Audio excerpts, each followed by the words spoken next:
Algebra 1, Investigation 4. We are looking at different ways of logical reasoning, deductive and inductive reasoning. So there are two basic kinds of reasoning, deductive and inductive.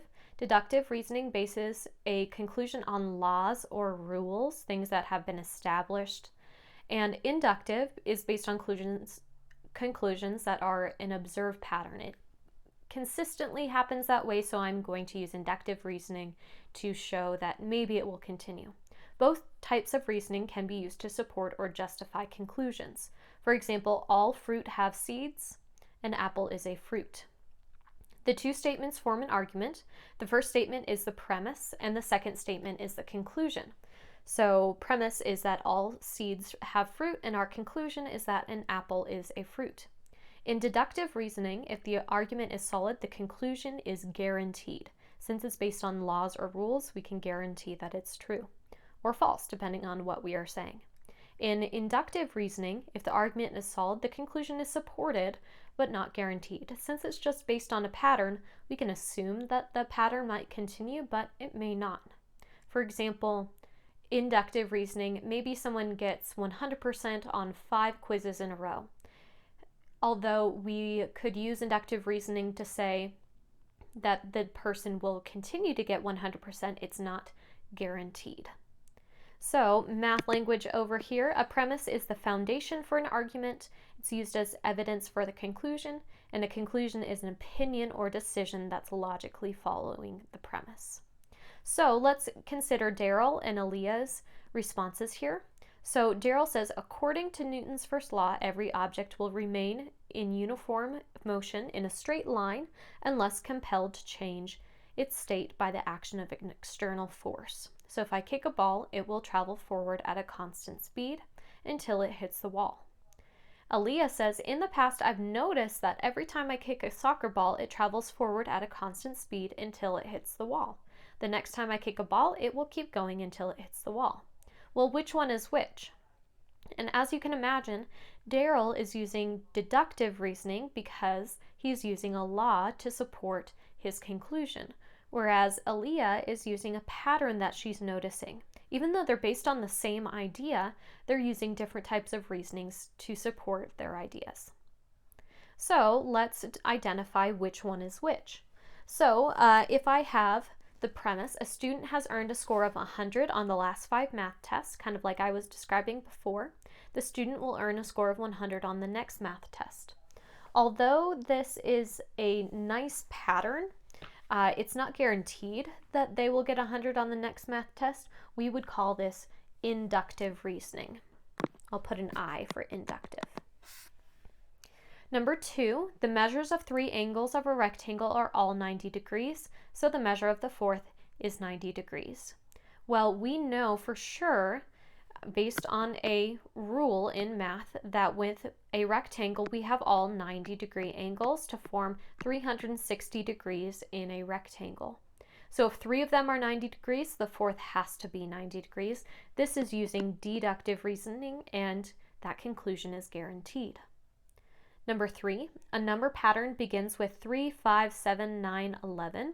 The next number in the pattern will be 13.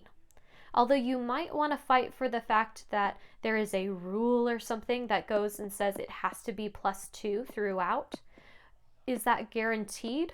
No, because I could put this in a situation to say some kids that come to the park have ages 3, 5, 7, 9, 11, and 15. It's not guaranteed that the next number will be 13 in that pattern. So we actually are using inductive reasoning to say the next number in the pattern is 13. It's not guaranteed, but it is something that I can say with a good amount of information. If you would like to play a game to figure out more about inductive and deductive reasoning, this is a great Jeopardy game to play, even if it's just by yourself. All right. Each premise and conclusion above can be written in one sentence. We actually do this a lot in math to prove many different things. For instance, the second set could be restated. If the measures of the 3 angles of the rectangles are all 90 degrees, then the measure of the fourth angle is 90 degrees. This is called a conditional statement. Conditional statement is written always in the form of if, then. If, and then your premise, and then we have then giving us the conclusion. So we use these names sometimes, but more often we use names with hypothesis and conclusion. So a hypothesis and our conclusion, hypothesis after the word if, conclusion after the word then. Our conditional statement doesn't always have to be true, it could also be false. So let's decide, let's end these conditional statements. So use the given hypothesis to write a true or false conditional statement. So we're going to do a true one for number 4. If you stay in the sun too long, then, well, let's say we're using inductive reasoning with a pattern. If you stay in the sun too long, then you will get a sunburn. That could be a logical and true conditional statement. Does it have to be true? No, but I'm using inductive reasoning to use a pattern to say, if you stay in the sun too long, then you will get a sunburn. Number 5, write a true conditional statement.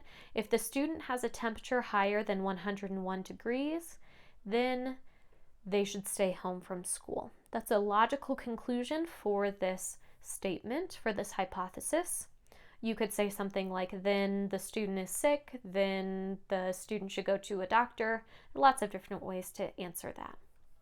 Number 6, write a false conditional statement if a number is divisible by 5.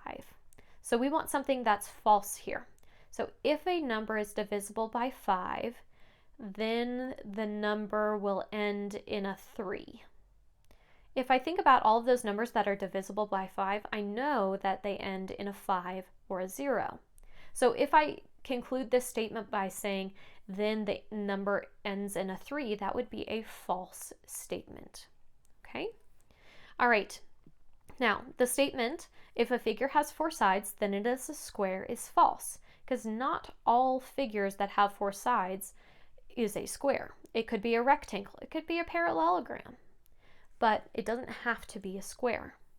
An example that contradicts the statement is called a counterexample. So my examples of a rectangle or a parallelogram have 4 sides but are not squares is a counterexample.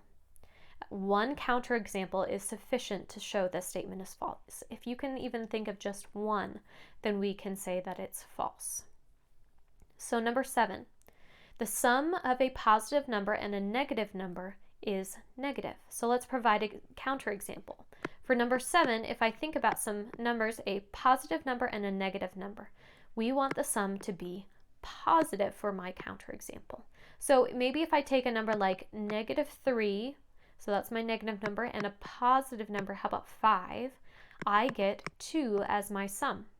Well, that would be a good counterexample to show it's not always going to come out negative. It could come out positive sometimes.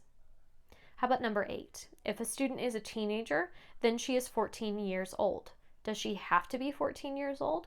No, because a counterexample would say the teenager could be 13, or could be 15, or 18. There's a lot more ages that are considered teenagers rather than just 14 years old. All right, so that's actually all I have for this investigation.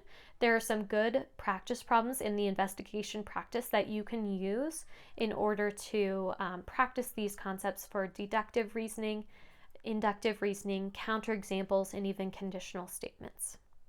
Well, I hope this helps with your homework and for studying.